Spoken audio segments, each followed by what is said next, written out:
Армысыздар, құрметті қазақ елі.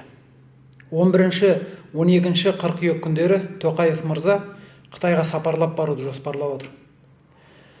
Қазақты қаңғыстыруды мақсат еткен, оны біртіндеп іске асыра бастаған Қытайға биліктегілердің қайта-қайта бара беру адамгершілік тұрғыдан еш ақылға сыймайды.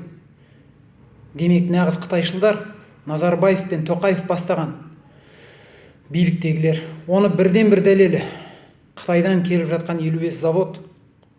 Ол заводтар картадан қарасаңыздар, қазақ жерінде тарыдай шашылып біргелкі орналасқан. Әр облысқа 3-4 заводтан келеді. Ол деген сөз, ертең қазақтың жеріне қытайлар да осылай тегіс жайлайды деген сөз.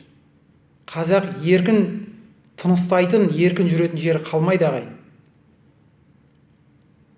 Біздің бір сатылған билік ертең қайта-қайта ол енді сатыла береді. Демек, қытайларға өз жерінен адам кіргізу бұдан әрде оңай болады, егер осы жолды біз осыған жол берсек.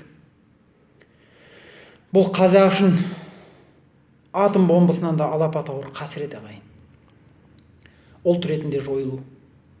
Сондықтан Тоқаев мырза, бұралқы иттей Қытайға шапқылауыңды тоқтат.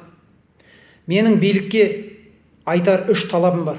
Біріншісі, Тоқаев Қытай еліне барудан бас тарт. Екіншісі, дүйім жұртты алдап, бір Назарбаевтың ықпалымен жеткен президенттігінен бас тарт. Барша алаяқ жемқорлар билік басында жүргендер орнын босатсын. Және ең бастысы, Қытайдың 55 заводын кері қайтар. Бұл заводтардың артында тісінің арасынан тілі жылтыңдаған Қытайдың арам пиғылы жатқаны бесенеден белгілі. Ол қазақты түбегейлі жою, жерін иемдену. Оған жол берілмейді. 11-12 қыркүйек күндері мен, Асқар Қайырбек, наразылығымды білдіру үшін Бәйтеректің алдында жеке пикетке шығамын. Сағат 11:00-де. Одиночный пикет. Осы ойымды бір ай бұрын арнайы хабарлап отырмын. Айтарым осы, ағайын. Арлы қазағым көбейсін. Сау болыңыздар.